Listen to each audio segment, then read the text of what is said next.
Alright, magandang hapon na ho sa lahat natin ng mga viewers Luzon, Visayas at Mindanao all over the world. Welcome naman sa ating panibagong video, panibagong reaction, mga ka-aksyon, mga kakampeng. O gusto ko lang ho na i-share ho ito sa inyo. Tila naghihimutok ho. Ito si Senator Judge Robin Padilla. Ito ho ang kanyang naging reaction. Kung hindi ho ako nagkakamali, correct me if I'm wrong, itong naging reaction ni Senator Judge Robin Padilla tungkol ho ito sa pag-approve or pag-grant ng impeachment court.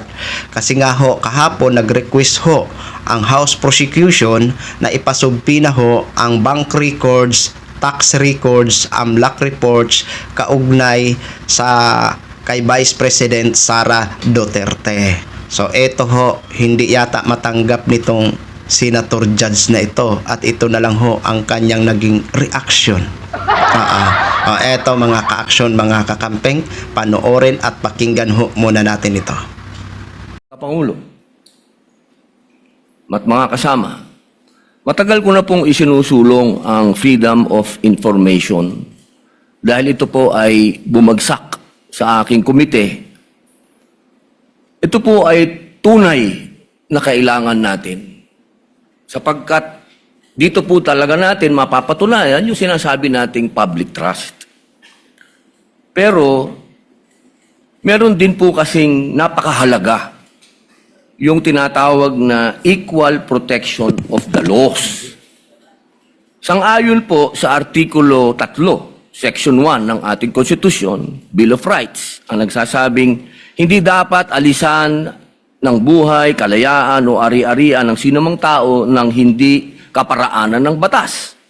Ni pagkaitan ang sinumang tao ng pantay na pangangalaga ng batas. Ang mga pamantayang ginagamit natin ngayon ay dapat pareho ring ipinatutupad sa lahat ng impeachable officials, anuman ang kanilang pangalan o posisyon. Hindi ko po makakalimutan ang naging pahayag ng dating Senadora Miriam Santiago dito mismo. Siya po ay isang huwes at ginagalang na propesora ng batas. Ang sabi niya, constitutional analysis is a technical field. Ang pagsusuri sa konstitusyon ay hindi isang sining. Isa itong technical na larangan. Hindi po dapat ito ini-interpret ng basta-basta o kailangan may due process. Nung una ko pong narinig kanina, na ipaliwanag po ng ating Senator Judge Alan Peter Cayetano, tinanong sa prosecution kung ganito rin ba ang ginawa nila noong may impeachment kay Presidente Bongbong Marcos. Napakalinaw po na ang sagot nila ay hindi naman sila nagtanong. Hindi sila nagsaliksik kung paanong ginagawa nila ngayon sa pangalawang Pangulo. Ang akin po lamang, makatarungan ba na hindi parehas ang trato natin dito? Dapat sana parehas eh. Kaya po, ang hinihiling ko sa atin, total naman, lahat naman kayo ay sumang-ayon na sa Freedom of Information Bill ko. Hindi pa nga lang nagsasubmit ang House of Representatives. Bakit kung ganito ang pamantayan natin, edi buksan na natin lahat ng bank records natin. Lahat na. Tayong lahat ay buksan na natin. Lahat. Para mapakita sa taong bayan na wala tayong kinikilingan dito. Ito ay oras na para samantalahin natin ang pagkakataong ito na ipasa yung FOI. Kasi kung ganito, na parang meron tayong tinititigan sa tinitingnan, hindi maganda ito para sa taong bayan. So yun na ho ang naging reaction ni Senator Judge Robin Padilla.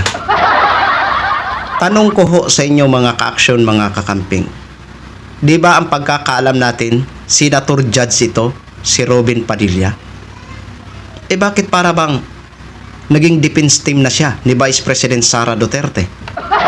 Kasi ang mga ganyang mga katanungan, reaksyon, dapat naririnig lang natin yan sa defense team ni Vice President Sara Duterte. Di ba? Alam nyo, sa totoo lang, Senator Robin Padilla, with all due respect ho sa inyo, no? Ang alam ko, ikaw ay isang senator judge. At ang pagkakaalam ko, ang trabaho ng isang senator judge ay ang makinig sa mga ebidensya. Tingnan at pakinggan ang mga nilalabas na dokumento o testimonya ng House Prosecution. Ang pagkakaalam ko, yan ho ang trabaho ng isang senator judge. Correct me if I'm wrong. Diba? Bakit nyo pa isali o itanong kung ganun din ba naging proseso nung nagkaroon ng impeachment na isinampa kay Pangulong Bongbong Marcos? Ang pinag-uusapan ho dyan, Senator Robin Padilla, ang mga article of impeachment na kinakaharap ni Vice President Sara Duterte. So bakit kailangan nyo pang i-connect? Diba? Yung impeachment na isinampa labang kay Pangulong Bongbong Marcos, ibasura na ho yun. Diba? Tanong ko lang, tama ba na yan ba talaga dapat ang magiging katanungan ng isang senator judge? O magiging reaksyon ng isang senator judge? Kasi ang pagkakalam ko, ang mga ganyang mga linyahan, pang defense team lang yan. Oo, sila ho ang magtatanong sa prosecution, paano din ba ang naging proseso noong nagkaroon ng impeachment na isinampa labang kay Pangulong Bongbong Marcos? Ano po ba ang naging proseso nyo noon? Oo, dapat maririnig lang natin yon sa defense team ni Vice President Sara Duterte, hindi sa isang senator judge na katulad nyo, Senator Robin Padilla. Diba? Oo, tsaka bakit ka ho naghihimutok or nanggagalaiti? Diba? Sabi nyo, kayo walang kinikilingan. Bakit ganun ang naging reaction nyo? Kung kayo ho ay walang kinikilingan, kung kayo ho ay patas, di ba? Makinig ka lang. Di ba? Tingnan. Ngayon, kung maipasugpi na yung mga bank records, tax records, AMLAC reports, so ang gagawin mo dun, pakinggan mo lang. Kasi ikaw ay isang senator judge. Hindi ka na mag-question kung bakit pinasugpi na pa yun. Kasi sa observation ko, para bang tutol ka. Sorry ha, pero bilang isang tao, bilang nagbabayad din ng buwis, parang ganun din ho ang observation ko.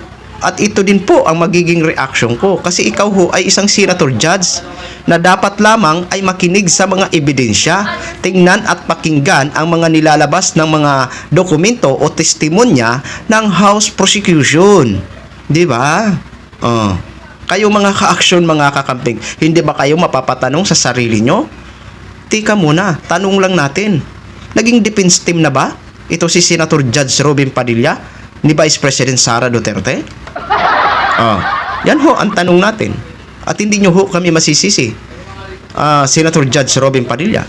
Kasi dyan mismo sa mga tinatanong mo o mga sinasabi mo, makakaisip kami. Kasi parang dapat sa defense team lang natin yan maririnig, di ba? Yun lang po mga ka-action, mga kakamping, no? Gin-share ko lang ho sa inyo yan. Maraming salamat ho sa ating mga viewers Luzon, Visayas at Mindanao all over the world. Ako po ang inyong lingkod, si Action Man. Have a good day, everyone!